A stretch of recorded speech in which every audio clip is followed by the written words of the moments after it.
Scream 6 has wrapped production. It's in the can. It's finished. Now they got to edit the movie, do the ADR, score it,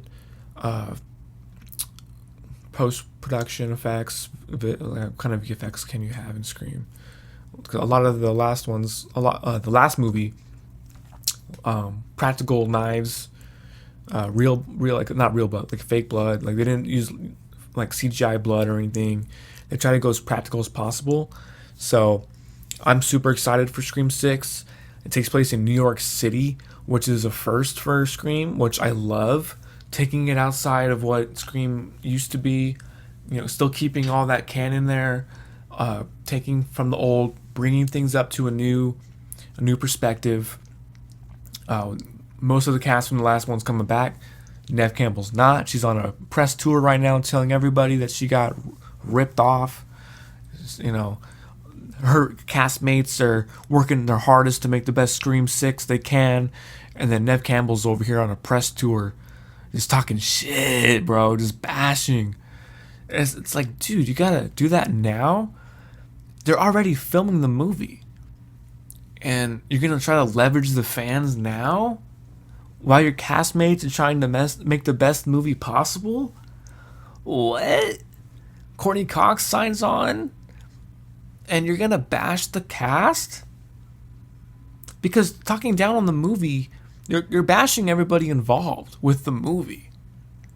We get it. You wanted more money. We get it.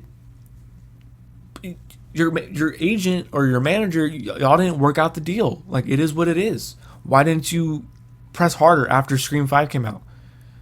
Why wait until they're in the middle of filming this movie and all the fans you're stirring up the fans, and then it's causing chaos within the community because you want to get some press about it. And I don't understand why you would choose to do that now, when it's not like, okay, we're gonna give her the money and now we're gonna start filming again. It's like, dude, the wheels were already turning. That ship has sailed. They're not gonna just throw you in the middle of the shoot. I don't know. Because I like Neve as an actress. Dude, she was in all the Scream movies. Like, I get it. Those movies aren't as successful as people want to think. Like, there's a reason why they took so much time between Scream 3 and Scream 4. They thought Scream was finished. Neve didn't want to come back for Scream 3. She was barely in Scream 3. They had to write around her. That's why she's alone most of the movie. And it affected the project. So not including Neve makes the movie better, and her part wasn't that big in this one, and they wanted to tee her up for the 7th one or whatever, and Neve didn't want to do that, that's her prerogative. But don't let her not being in the movie affect like the way you're watching it, because you still got Courtney. She's the tie, and then Hayden Panettiere's back. There's just a bunch of heavy hitters still in this movie, and I don't think that Neve putting it down right now is like a good thing. Like, and I get it. She wants her money. Everybody wants their money. I'm not against getting bags, but dude, there's a time and place. Let fans be hyped for Scream 6. The picture came out today. Scream 6 wraps. The whole cast and crew's there, and then I just think about, oh yeah, then Neve's over in somewhere else talking shit about those people, and like, it just rubs me the wrong way. What do you guys think about Scream 6 wrapping production? What do you think about Neve Campbell bashing it literally throughout the whole production time? Since Scream 6 started filming till now, Neve has not stopped talking about not getting paid, and she wants Tom Cruise type of money. She thinks she's the Tom Cruise of horror for some reason, like she's Vin Diesel, when all of Scream hasn't made like $1 billion. When you got when you have like Fast and Furious movies making $1 billion each, these budgets on these Scream movies aren't that much. $20 million for a Scream movie, it only covers so much. Film locations, you have an ensemble cast that you have to pay. So if she's getting like if you have $20 million, let's just say this, Neve wants 5 of it, and then Courtney wants what, two? What is the breakdown there? And then you have six other younger cast members in their 20s just getting started. What are you going to give them? 250K? How much? Okay, so that's like four cast members for 250K, and I doubt they're getting 250K. That's $100,000, right? No, that's $1 million. 250K times four is that's $1 million. So I don't understand people thinking like, oh, Ned deserves more. It's like, dude, there's only so much budget to go around. You're gonna give her $10 million. The budget's $20 million. She wants $10 million. How does that work? She wants more points on the back end. Well, dude, how much money are these movies making? What is Courtney Cox like? Are you and Courtney have equal pay? Like, what's going on? We don't really know. We don't know what, like, who's getting paid for what. All we can go off of is the budgets of the movie, how much the movies make, and how much does it cost to market the movies. There's like all these factors, guys. There's a reason. There's a reason. $20 million, and that's probably low. It's probably like $50 million to make the movie. So I don't know.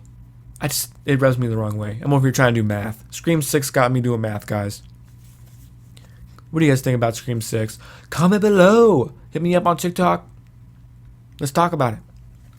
I'm trying to get my horror fans up. I like horror. I got a whole sleeve. I got tattoos, man. I'm tatted up. I'm yaddied, bro. Horror fans.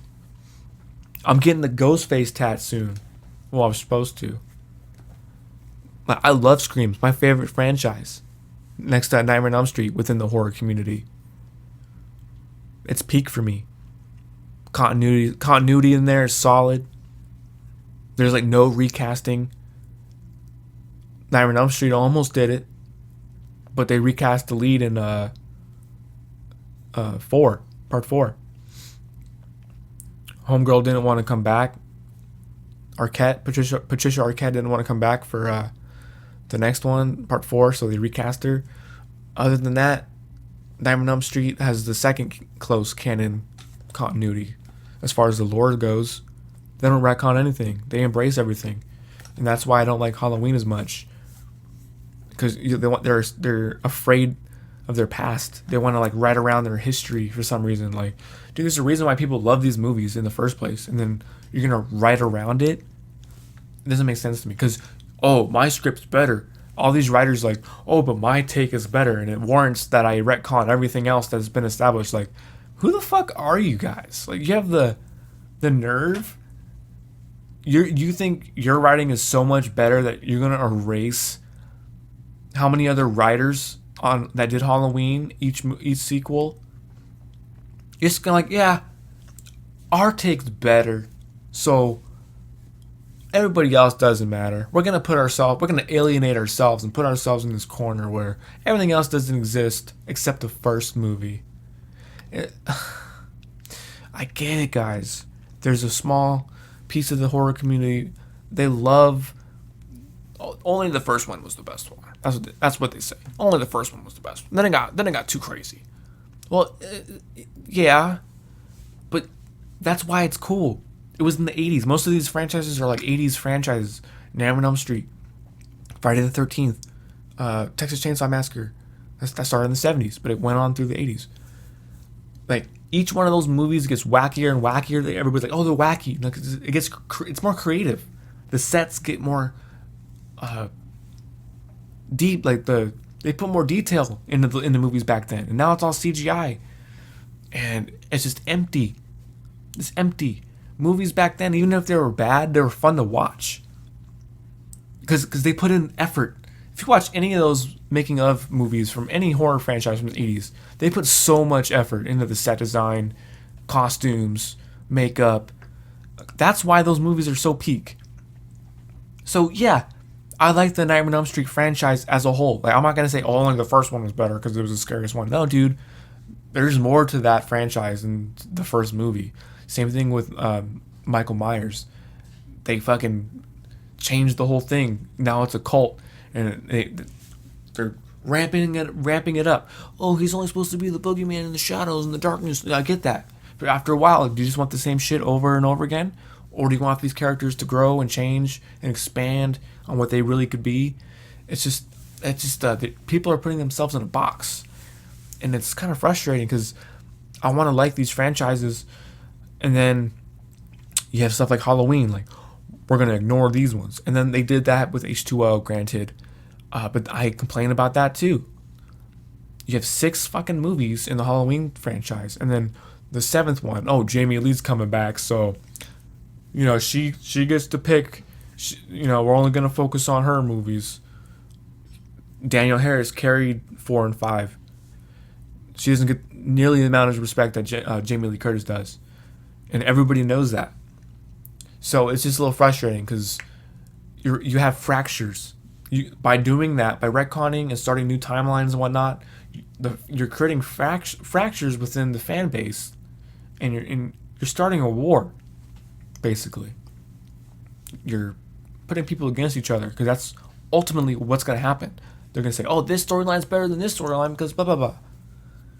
It's like, bro, just keep it one story and continue and grow the story like Scream, like an Elm Street. What is going on with the horror community? Comment below and let me know.